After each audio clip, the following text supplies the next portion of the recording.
All right, welcome into another episode of Everything is Logistics, a podcast for the thinkers in freight. I am your host, Blythe Burnley, and I'm happy to welcome in Brian Glick. He is the founder and CEO of Chain.io, and we're going to be talking about the freight tech landscape, especially when it comes to the market challenges of today. So, Brian, welcome into the show. I'm so glad to finally have you. It's so great to be here. Now, I was talking with you earlier, so you kind of already heard this story, but for the audience sake, the way I found out about you and your career history and all of that is from a fellow FreightWaves podcaster, Nate Schutz, who hosts the Bootstrapper's Guide to Logistics.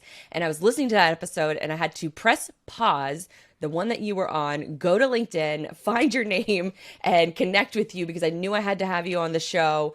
And it was just such an amazing conversation that I then came back to the podcast and hit play to listen to the rest of it. So hopefully we can be, just a smidgen of that, sort of excellence that Nate has established over there. But for the sake of the folks who don't necessarily know about you and your career background, can you give us a little bit of insight on who Brian is as a person and how you came to work in the logistics tech space?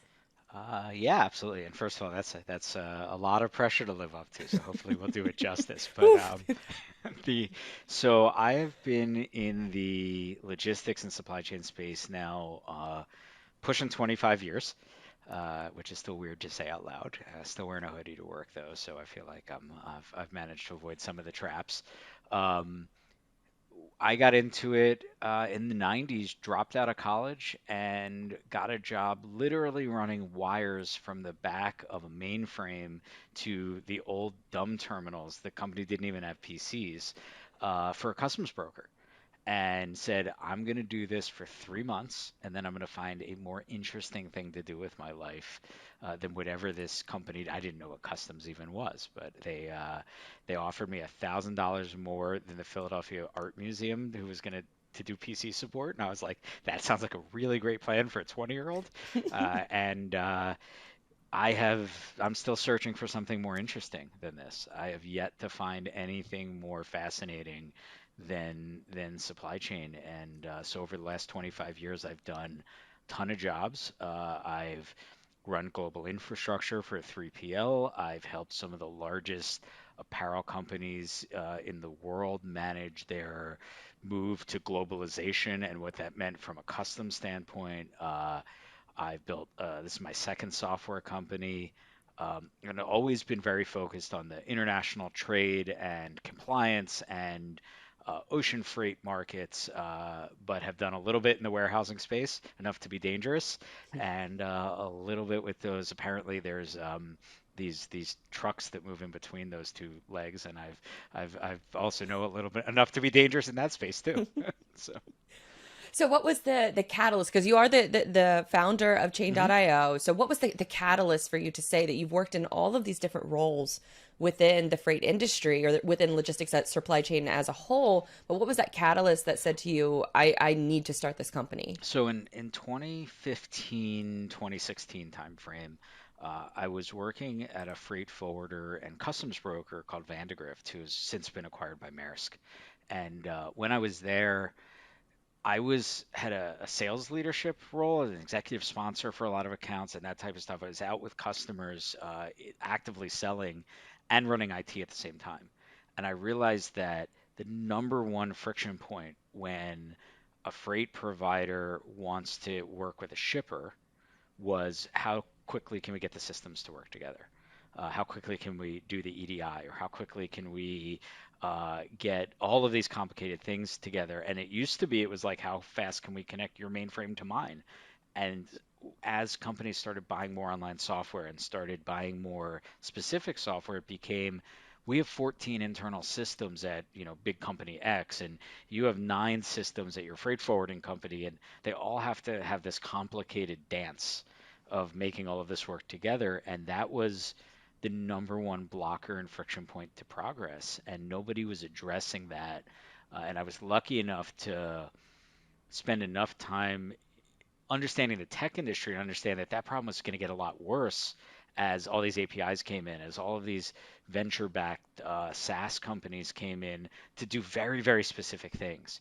The idea of a company like Project 44 existing back then, and this was right around when Jet was starting that company, but that was just going to do this one little thing about dates. Like before, all the companies were like SAP, they did everything. And I realized there was no way that anyone was going to be able to get all this stuff to work together unless there was a neutral player who was only focused on getting this one friction point out of the process, which is what do we do with our data? And I think it seems obvious 6, 7 years later, but was kind of had to take a deep breath and say, I'm going to take a shot at this problem that doesn't exist yet, which was kind of where we were back then. And I would imagine that a lot of these companies are very apprehensive to share their data. How do you sort of work through, I guess, that concern of sharing their data? So trust is extremely important, and one of the things that we did, and every company has to make this decision on their own, is have a really open and honest conversation about what, who owns data and what your role in a process is. So we take a really strong and extreme stance, which is that we don't own any of the data that's on our network. And what that means is we don't run analytics on it. We're Hmm. not a company that aggregates a bunch of data that's moving across our network and publishes an index. And certainly, you know, organizations that are very open about doing that, like Freightos or FreightWaves, that's their business model, right? And Hmm. you know that if you're putting your data into something like Sonar or you're, exchanging data on the Freightos marketplace, those companies publish indexes on that data, and that's okay, and it's part of the value prop. And we took a position that if we're going to help large organizations connect to each other, the easiest way to answer that comfort question was to say that we don't look at the data, we don't, it's none of our business. I always tell our customers, you can send purchase orders out to all of your suppliers over our network, and I can't tell you at the end of the year how many dollars of product you bought because we don't look at it at all. Hmm. So we just took this very hard line that we were on the privacy side of the fence. And again, no criticism of companies that are open and honest about being on the other side of that fence. It's the ones that get blurry, like kind of the Facebooky situations where you're like, am I the product or am I the customer here? Our customers are our customers. They are not our product. And so I guess now is a good time to get into, well, what exactly does Chain.io do? What services, what big problems are they solving? So we help freight forwarders and shippers, and then the software companies that work with them to glue all of the systems together in a comprehensive data strategy. So think about all of the different interchanges that have to happen of data from the life cycle of somebody wanting to buy something from a Chinese factory to the point that it's in a warehouse or in a store. Um, there's very tactical things like how do I get milestone updates on the shipment that's moving? And then there's very strategic things like where am I going to put the data of those milestone updates inside of my company? So we're working with a really big retailer right now who's saying, okay, I've got all this data coming in from visibility providers. I've got my purchase order management system. I've got all of this, and then I've got armies of analysts out there, but nobody can get at all this data that's moving around. And so we sit down and we look at the plumbing and the pipes that they already have for this data and help them organize them and structure that through our network so that they can very quickly add new components because our network has this engine in the middle of it that takes data from one source and puts it into this what we call a canonical format, which sort of normalizes it and gives it to someone else. So what that means is two systems that maybe were built in different decades or have different metaphors. You take a trucking system and you take a ocean freight system, they don't even use the same words for things. Hmm. You've got job numbers and house bills and pro numbers and, container numbers versus trailer numbers. We make it so that all that data can move between these systems smoothly. And then we help companies apply that to these really big problems. So at the beginning, we look a little bit like plumbers, right? Because we're getting all this data together. But at the end, what it is about getting a whole data strategy for your company. And so what it sounds like a just almost like a magic brush that maybe like fixes everything, but I imagine that there are a lot of steps and processes just getting the company to define their processes. Is all of that work done in initially, like after you guys are hired, or you guys kind of the plumber and the construction company at the same time? So we're the architect and the plumber and the construction company at the same time. And what I mean by that is we built this platform uh, based on the best practices that our experts, including myself and the whole team, we all come from the industry.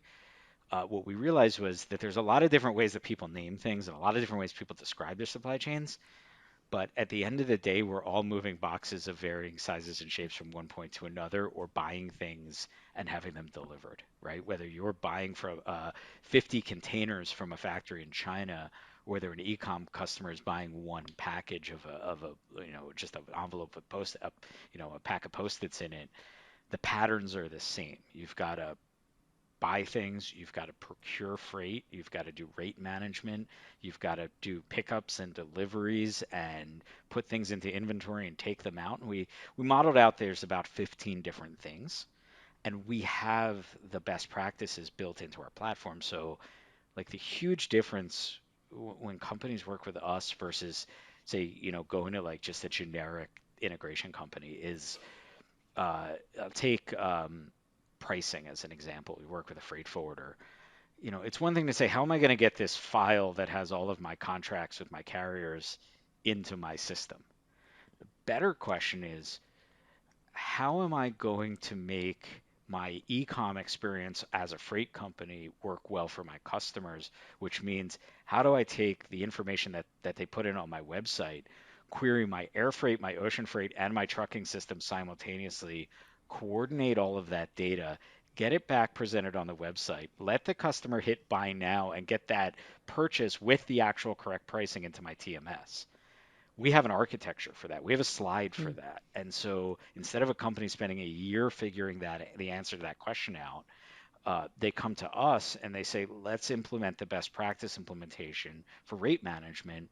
And then we have all the plugins to all the tools that they use. So figuring out what to do is much harder than actually doing it. And so we built that into the tool. It sounds like hearing you break this down, it sounds like this industry has just come such a long way technology wise, just adoption and processes and honing both of those in. But you often hear within the industry that we're very slow to innovate, that we're very slow to adopt technology. But it sounds like from what you're saying that it's happening. It's just not happening maybe at a rate that, other people would like it to happen at. I was in Barcelona for Freightos's conference or last year, and I listened for 2 days to all of these very senior executives getting up on the stage and bemoaning the lack of innovation and lack of progress in air freight. And when I had my chance to get up on the stage, the first thing I said is, you were able to take a package, put it in a box, put a sticker on that box, and have it magically be transported to the other side of the planet in a few days with no meaningful effort besides going on your phone and typing in where you want it to be. That's incredible, right? And we are actually a very robust, technologically advanced industry that also has a lot of things that we can do better. But we don't give ourselves credit for the fact that we create magic. Like the magic of, before FedEx existed, of saying I can take an envelope in New York and literally put it in a box and it's going to appear on the other side of the country in the next morning.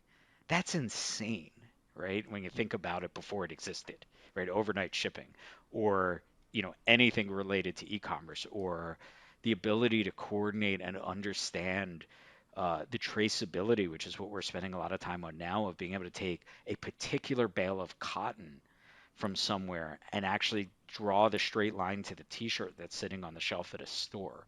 Like that's insane that we can do that. And yet we spend all day, every day talking about how horrible we are at all this stuff. So No, it's very well said because as I was listening to you break all this down, I'm like, gosh, this is the talking point that I've heard for so long is that we're so slow to innovate. We're so slow to adopt technology. But I think for a lot of industry, especially industry executives that have been around for a very long time, they're used to handling things, in the way that they've handled them because that's what they've always done. And now this technology comes into play and they're not trusting of it. But once they do embrace it, it sort of changes the lives of not necessarily the higher executives, but the in the trenches employees, which I think is probably doesn't get talked about enough are those types of employees that benefit from the solutions that you guys are providing. So my next question is, so say I'm a freight forwarder and I sign up for your company, and after the integration is complete, what does that role look like for the in the trenches employee?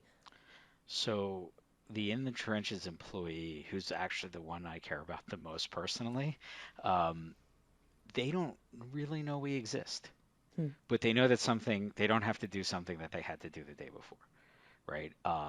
As an example, we had a customer who was working with one of the really big ecom platforms, and that ecom platform had these 30-digit tracking numbers that were attached to every shipment.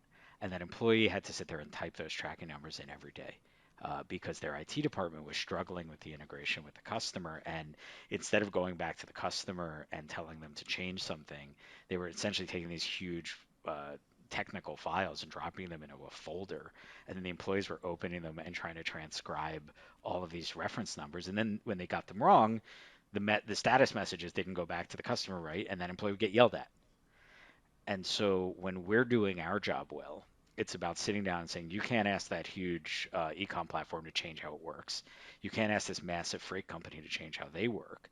But what we were able to do was figure out why the IT department was having trouble taking these files, which in that answer turned out to be literally they were sending them 60 days too early and revising them a bunch of times, and the company's TMS couldn't handle all the revisions.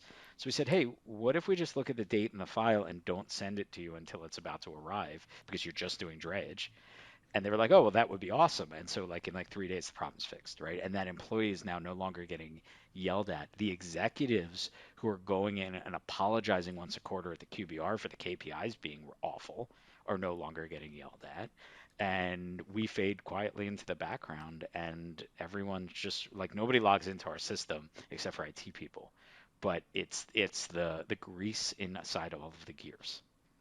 I love that analogy because it brings up my next question of what is the role of a modern, I guess, freight forwarder or 3PL? What does their IT department look like? Because, back in my day when I was working as an executive assistant at a 3PL, it was just one guy that was in charge of setting up emails, setting up new computers, phone systems. Mm-hmm. Now it feels like there's another level of complexity that you have to have a whole team to really handle. So back in the day, we used to use this. There was period of time when it was very popular to separate the term IT from IS. And IT was boxes and wires and patching servers and what have you. And IS was the business layer software, right? This information systems. Hmm. And I think that while that term is probably not as popular anymore, that idea exists a lot more in companies where the companies that are doing things well, the people responsible for running the software that runs the business are not in the same group of people as the people who are responsible for keeping the lights on and keeping the I almost said the Blackberries for keeping the iPhones running, right? Um, that that distinction is important now, and for a mid-size or small forwarder, that can be really hard. I was actually just before we got on this talking to one of my reps who's working with a small forwarder that we're working on getting up and running down in the Caribbean. And they don't have that, right? They have 90 people in their company, and they're talking about integrating to a big multinational chemical company. And they're the IT guy, and it is still usually a guy, is not equipped to understand how to do a EDI based integration with a multinational that has project managers and QA people and expects his team.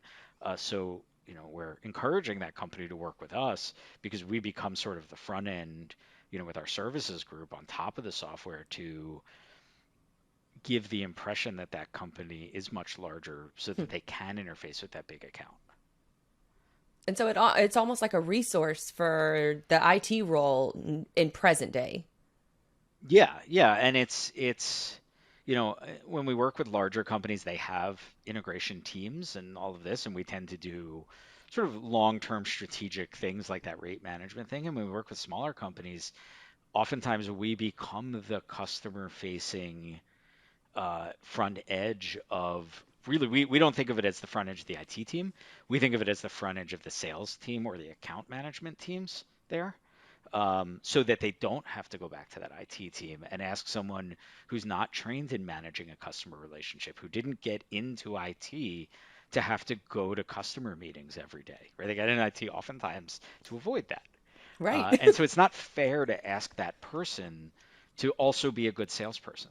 And frankly, when you're in freight, you're never not selling because the next load or the next bill of lading, it's not guaranteed, right?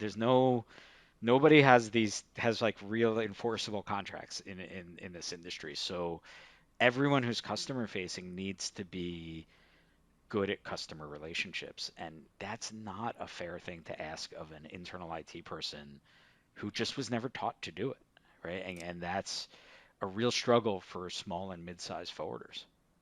I want to stay on the small and the mid-sized companies for a minute because I'm thinking back to my days as an executive assistant, and we made a TMS switch. And I Hmm. think it was like year two that I was working for this company, and it was a disaster. I mean, the accounting was messed up, Hmm. building loads were messed up. It was a lot of things were messed up during that process. So, for folks who are looking to adopt or for businesses who are looking to adopt new technology in the future, that their business, it's their lifeline, what steps should they think about before they make the call to someone like you or to another provider? So rule number one in my life is the only TMS worse than the one that you have is the one you're about to buy. Because often what you're thinking of as a TMS problem is really a business process problem, or it's the fact that frankly a lot of the work that we do is miserable, and no matter what system you do in it, people are going to be unhappy, right? Like the driver not picking up the load doesn't change based on what TMS you have. And yes, some TMS may have a text message that reminds the driver, but that stuff often gets masked as a systems problem when it's you don't have good contracts with, or you don't have good relationships, or you guys don't run your office really well. Um, so, and this applies to big companies just as much as it does to small ones. If you're thinking about changing systems or you're thinking about adding systems, you don't think of it as an IT project. You think of it as a business change management project. What am I trying to make better? And you really only get to have like two or three answers depending on who you ask. I'm either going to try to make more money, more revenue. I'm going to try to make my operations more efficient so I can have better margin. Or I have a compliance issue or something where I have to do it. Um, and then you work backwards from that, right? So what are we trying to do? Is there an opportunity to do it without adding any more tech? Is it just, hey, we quote badly and we just need to like be more disciplined on not letting the pricing get too low? Or do we need a system to help us do that? And if you know those goals, and then you have to sign up at an executive level that you are going to go through the change management process. That you are going to go through, there's a thing called the J curve, and it is like it's a law like gravity's a law, that you will become less efficient as you implement new technology, and then hopefully the second half's not guaranteed, which is you get more efficient as you come up through this J-shaped curve. Um, Most things that fail are either companies that don't accept that that's the truth and think they're going to get better the first day, or who are unwilling to tell people that you have to do your job differently because you were buying a new system that works differently. And if you try to make it work the way the old system works, then we're not going to be any better. So we might as well just not do it.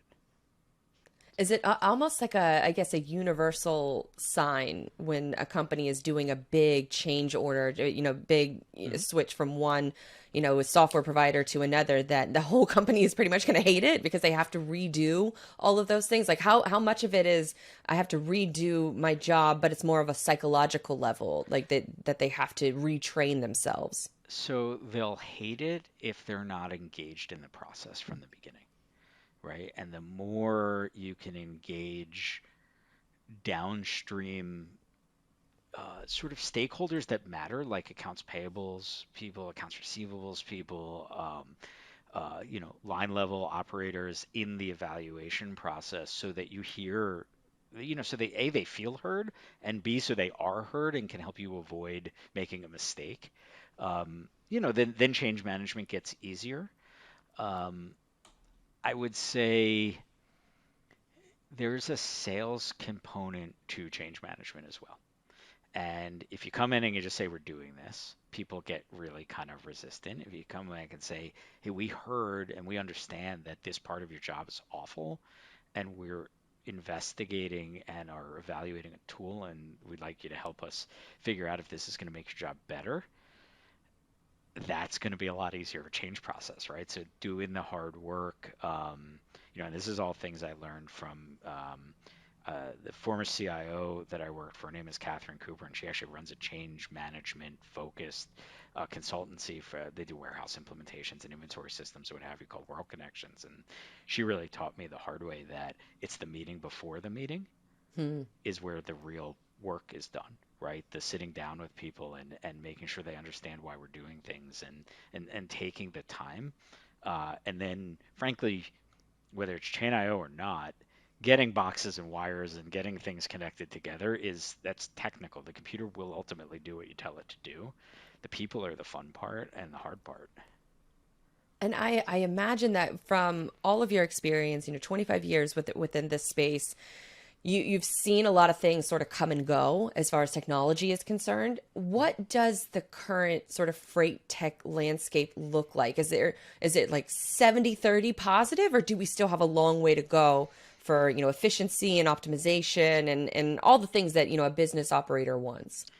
Um, there's it's a little trite to say it's a journey, not a destination, but it's also true. Um, if you look at what we can do today, and you look at what when the day I started in this industry, we have already surpassed what we thought were the goals were. I literally sat down with a couple of customers in 2001, and we were building this new system, supply chain tracking system. We're like, if we can find out what product departed 3 days after it leaves, that would be amazing, right? 3 days after it leaves overseas, if we can figure out what was put into that container, and that was the goal. That was like on the wall, was 3 days, right? So the freight tech marketplace is always going to be improving. There's no such thing as good enough, because good enough is everything you need is 3D printed magically in your house at the moment you need it, and it costs $0, right? So if we can get there, that's the goal, right? Is that logistics doesn't and The supply chain don't goalpost need to keeps exist, moving. right? Like the goalpost is we're all on a treadmill.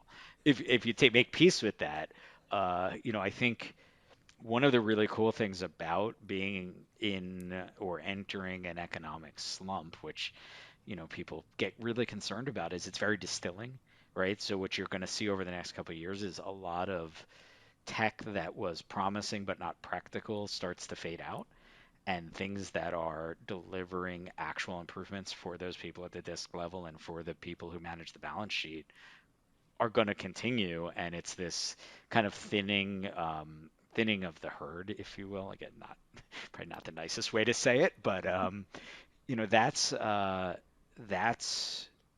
upside to kind of a little bit tougher times, is that it really proves the mettle of things that work. And I guess, speaking of things that kind of work, I say kind of because one of the other buzzwords that I hear all the time are logistics as a service and visibility. Mhm. Are those just kind of fluff terms, or are No, these not at all. lasting that will stick around? So logistics as a service, as far as I'm concerned, is just the same thing as logistics.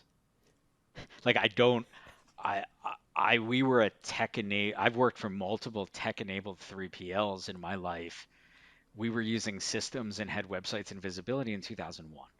Right. And certainly things have gotten better and there's a lot more you can do with tech. And, we weren't able to put the real time dot on the map, but we were managing large global supply chains for things moving in every direction with relatively good, you know, 3PL or 4PL type service on top of them for our customers for many, many years. So I'm not 100% certain that that term is not a marketing term for something that is very important and that's just being repackaged to just re-express how important it is. As far as visibility, it is table stakes nowadays. Like you can't have a customer call you and say, I need 24 hours to figure out where your stuff is because I got to go call the terminal and I got to call the trucker and I got to like that's not an acceptable answer, in today's world. So, what the visibility providers have done to start pulling together and aggregating that data and getting it into data streams so that logistics as a service type providers can then give that data back to the customers and help them make good decisions, is absolutely a real thing. And absolutely, it's not the end of the journey, but it's like it's like saying, we're going to do, complicated mortgage brokerage, but we don't have anybody who knows how to value a house. Right, like you have to have this foundational piece, and the visibility is the foundational piece that you have to have in order to do these then really cool derivative things on top of it. So as you were talking, it brought up another gripe that I've had of mine in like sort of the freight tech space, and that is the lack of integration with marketing and sales software. The fact that I could not get a customer list from my TMS in order to plan my marketing campaigns out for the next 6 months was, I thought, such a missed opportunity, and that was 10 years ago. I don't think that that exists to this day of those kinds of different capabilities. Do you know of any marketing and sales integrations with different freight tech software that makes sense or is worthwhile? So watch this space. We're actually, I mean, I can talk about it, but we are in the process of developing an integration, a relatively generic integration. I think the first CRM on top of it will probably be HubSpot, but it'll eventually grow to other things to be able to start reconciling some of that information with TMSs. And one of the big questions that some of our customers have asked us to solve for them is the opportunity versus yield question. Because one of the big things in the marketing, in the sales side, more so than the marketing, is it's very easy for a sales rep to say, "Hey, I just closed, Walmart." And we say, "Okay, well, we doing all of Walmart's freight tomorrow?" No, no, no, I got us $1 million. Okay, and then you come back 6 months later, it's like we got three trial shipments, right? We made $80, and I flew you to Arkansas, and we made $80, right? So, being able to reconcile that data, and the hard part is that generic CRM software or market more Martech in general is built around this idea of opportunities and deals and closed contracts. And that is not what we do in this industry. And so the data models have to be rethought because Hmm. the idea that you are, and again, I'll show my limits of my, truckload brokerage knowledge here, but this idea that in a CRM, I'm going to open an opportunity for every load is just not what they're built for, or the idea that I have a closed one customer and therefore I don't need to market at them anymore doesn't make sense either, right? Like you're competing for every load or on the air freight market, every shipment, whatever it is, every day. And so where we're spending our time and why we're building this slowly is to make sure that we don't just take two things that look the same. You say, I've got a shipment and that looked like it was a bid at one point, and therefore that's an opportunity. You do that, you're going to break your MarTech because they're not expecting 57,000 opportunities against one account a year.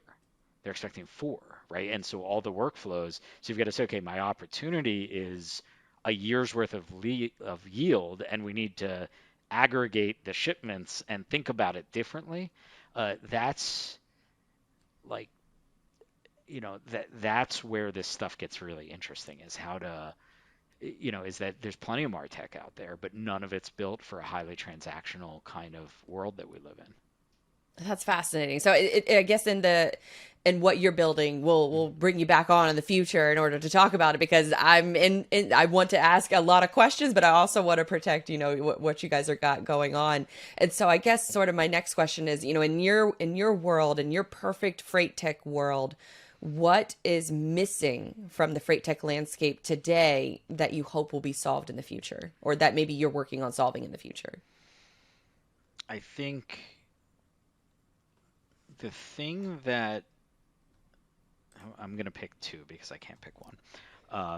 The thing that personally I am trying to drive us forward on, and I spend a lot of time working on kind of in my thought leadership outside of necessarily our tech, is traceability and environmental and social governance, right? And the ability to use logistics and supply chain data to help make good decisions about who we're buying from and get that data exposed to the consumers, Hmm. right? And help consumers drive change by buying low carbon footprint, sustainably sourced and ethically sourced products. So I think there's a huge, huge, I talked to some of the biggest companies in the world in that space, especially in apparel, and they do it all on spreadsheets today, right? And there's lots of tech coming out, but that tech doesn't work with anything, so they still have to figure out how to load it in. And I will sit in these meetings and go, "Did you know that your logistics department has 98% of the data you need today?" And they're like, "What do you mean?" I'm like, "They have every order, all the bills of materials, all this stuff, but we don't know how to give it to you in a way that's useful. So you end up sending a survey out to the factory." So that whole space to me is the thing I want fixed. Um, the thing that I think has more practical short-term benefit is rate management and pricing. And I think we are at the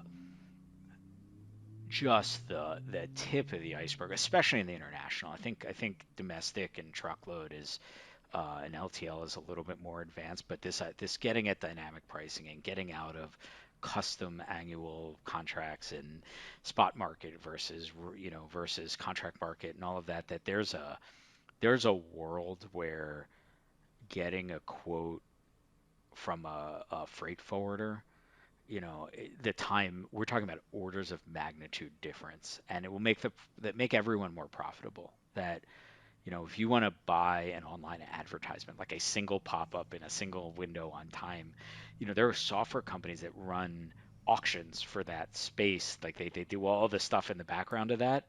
They resolve those pricing auctions in 5 or 10 milliseconds, right? Possibly less. I haven't looked at it in a long time. Meanwhile, we're going, how do I take a quote process from a week down to an hour?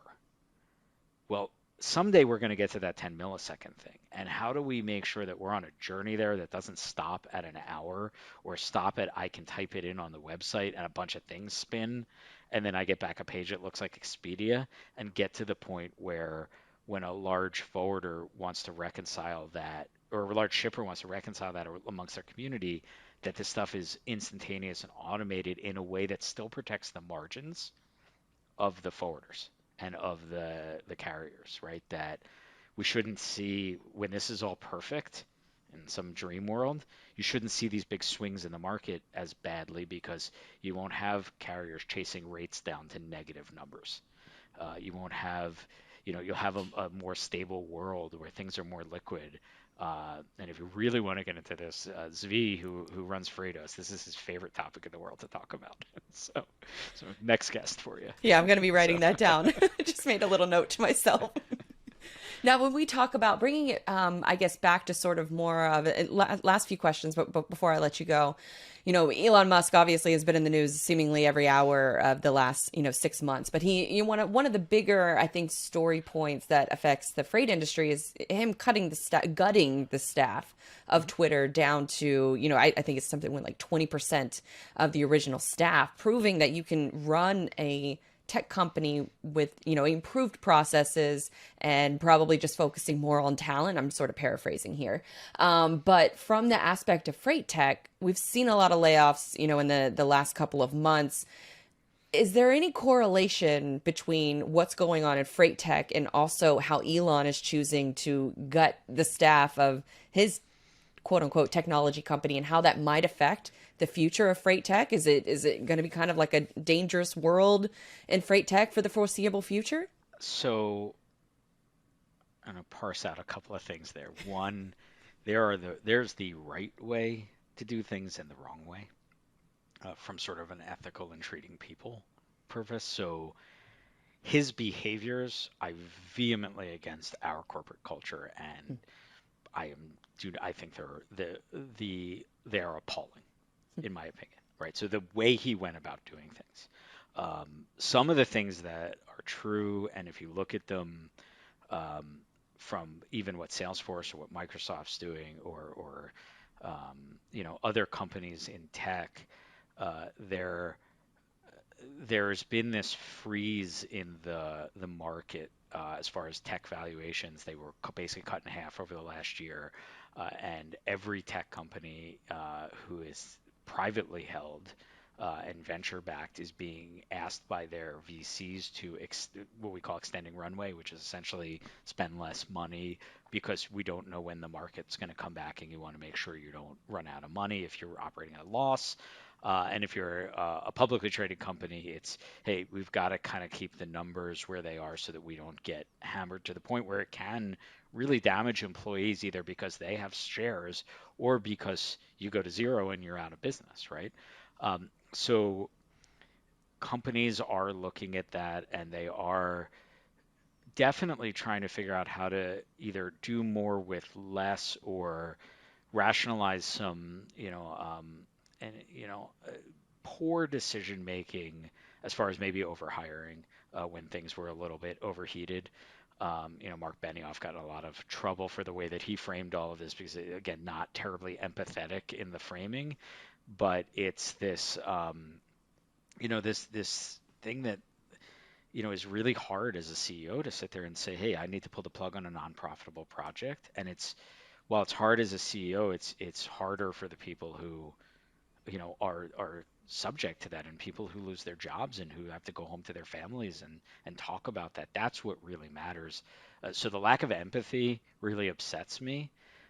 The reality that we made, or that companies made some overly aggressive plays and have to pull back from them, is out there. And what you're going to see specifically in the freight tech market is a number of companies that will, either sell to, excuse me, that will either sell to, larger conglomerates for maybe pricing that they would have not expected to because they're getting low on cash, or who, adjust their business models to maybe bring cash forward in their sales cycle, and do bigger partnerships with larger companies up front so that your cash flow looks better. Like, these are things that venture capitalists weren't talking about a year ago. Like, cash was not a word you heard a lot in the VC Hmm. space. You talked a lot more about growth. And so that change is very jarring and happened very, very fast. Now, those of us who are 20, 25 years into this have been through two and a half down cycles in tech, right? We had the dot-com bust in the early 2000s. We had 2008, and then there was a littler one in 2016. This is a cycle, and cycles also cycle back. The world isn't ending. The fundamentals of why freight tech is necessary are um, not changing. And frankly, the really good news is that when I talk to people in the broader venture community, and Jason Lemkin, who runs SaaStr, which is a big, events and blog, and podcast, for the SaaS market, he said this, on the 20 VC podcast the other day. He said, there are industries that are absolutely necessary, that are the ones you want to invest in. And he called out healthcare as one of them, but logistics and supply chain and freight tech is one of them, where, you know, um, as I said earlier, we all move boxes, and the boxes aren't going to stop moving. There might be less of them. We might get paid less to move them for a little while, but, you can You can certainly cancel your Zoom subscription and use something cheaper, but you're not going to get rid of your TMS, right? When in a downturn. And so we are in a really good position as software companies in this industry because what we do is vital and the best of us have really rapid ROIs. You know, an RPA company can come in and have an ROI that's like a week, right? That's what you invest in a downturn. What you don't invest in is, hey, I'm going to use some sort of autonomous AI chat GPT magic thing that in 3 years is going to make your marketing 1% maybe more effective if all the stars align and this technology evolves in a certain way that I'm assuming is going to happen. Those are going to go out of business. You really think so you really think like a maybe like a chat GPT is not going to operate in the Well, next. what I mean by that is that's the latest buzzword, right? So if somebody can come in and say, go walk into a CFO, and that's really the person you sell to in a downturn, not the CIO, and say, we're going to use Chat GPT, and I'm going to guarantee you 3% better close rate on your calls at the same margin in the next 30 days, and I want 50 grand. Absolutely. If I say, hey, I'm going to use GPT and it's going to make your content better, and that's your sales pitch, get out of my office, right? Like there's a difference there, and you got to be able to say, we're going to do this thing, and it's going to return you this value. And when things are all overheated, you don't have to say stuff like that. People are like, oh yeah, I have an innovation team. They would love to talk to you, and they'll give you 100 grand to go play with this. Nobody's going to do that anymore.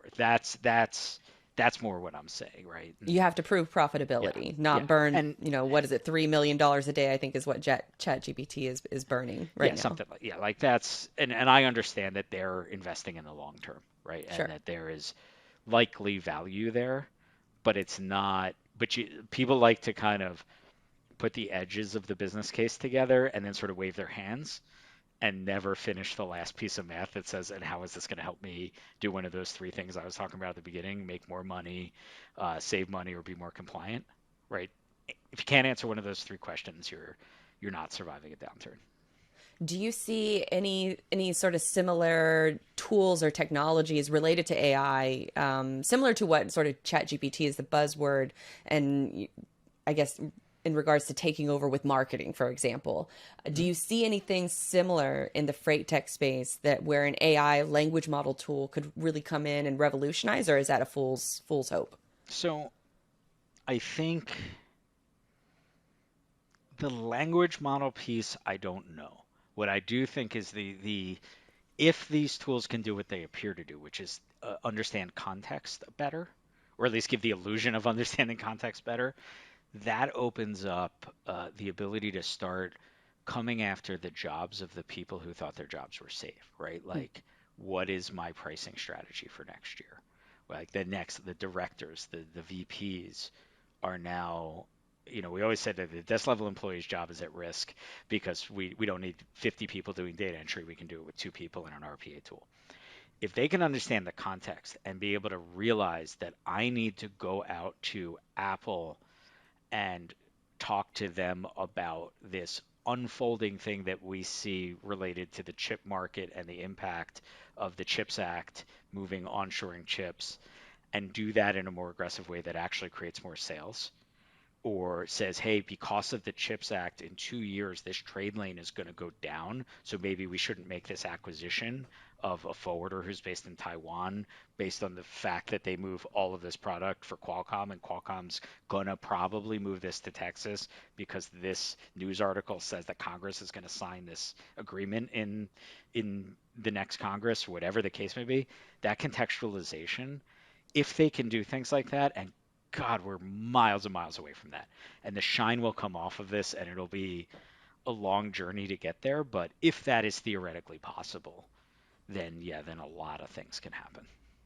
Yeah, I think it's one of those things that it's fun. It's a fun tool to play around with, ChatGPT being one of them, and it can help with like getting a different viewpoint on your own words, but it still takes that nuance, that level of experience that you've had to be able to look at something like that and say, no, that's way off, that's way So I wrong. can tell you one of the secrets of how we do our marketing and blog posts and social media that Chat GPT has a potentially a very big impact on. When I write my blog posts for the company, oftentimes I have trouble because I don't have a lot of time in my day to like get my brain into that mode of like thinking of the structure of the story or of what we're trying to do. And I will record like a 3 minute just audio, send it off to someone on our team who will write a blog post on it. Now, that blog post never sees the light of day. And I then open up another blank window and rewrite.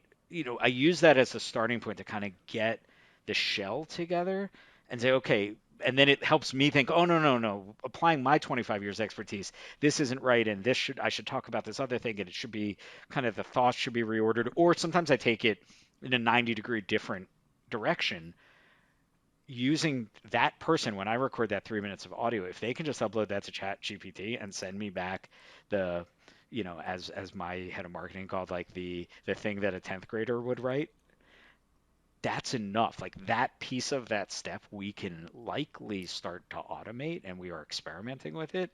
But Chat GPT is a long way from, at risk of sounding egomaniacal, like a long way from writing that finished piece that I'm going to do that brings that nuance and subtlety. Yeah. 100%. I've tried it with blog posts and I'm like, it's not so good. But I did take a transcript from a blog or from a conversation, from a podcast conversation. And I said, can you write a summary based on it? And that was probably 80% there. There were a couple things that I was like, I never mentioned, influencers in this piece, but Right. yet it wrote about it. And I was like, well, that's where the proofreading still comes into play, the nuance, the expertise. It's a tool in your arsenal. It can't be the entire toolbox. And it's funny bringing it back to TMS is same thing, right? That this magic theory that your TMS is going to run your forwarding business. It's a tool in the toolbox, right? And RPA is a tool in the toolbox, and rate management is a tool in the toolbox. But you versus the forwarder who's sitting in the next office over from you, in the office building, you each have to decide who you are, and then pick the tools that work to be the company you want to be. Like, are we the people first, relationship driven, high value, white glove, selling to a tough industry, or are we the I'm going to move your generic widgets in a generic container really cheap, really fast, right? And based on that, you pick a lot of different tools. If you're that second company, cheap and fast, let ChatGPT write your marketing because all you're trying to do is turn out SEO, and let your TMS deal with all of your customers and let a robot automate all the responses to them. If you're the other company, you're investing in pricing tools. You're investing in something like Winmore to do RFP management because you're out there taking risk of traveling to go visit your customers and you better win those deals. It's like a whole different set of tech for two companies that are moving boxes, right? And so knowing who you are is really important on every scale of that for tech investment. That was a perfect way to bring the whole conversation full circle. Because Brian, I know we're up against the clock here. You gotta run, but real quick, tell folks where they can follow more of your work. I know you got the podcast that you're starting back up again. Give folks a sense of where they can find your work. Oh yeah, absolutely. So chain.io, and then everything we do is on LinkedIn. We are kind of firing back up the podcast this year, which is usually me and a bunch of industry executives getting real nerdy on real complicated topics, and also trying to humanize them a little bit. So that'll also be on the LinkedIn stream. That's really the best place to follow us. And then the website is the company name, so that's pretty easy. Chain.io. Brian, it was a pleasure to pick your brain for an hour. Been looking forward to this conversation for a while, so hopefully you won't be a stranger to the show. But thank you again for joining. It really was a pleasure. And thanks for having me. Absolutely.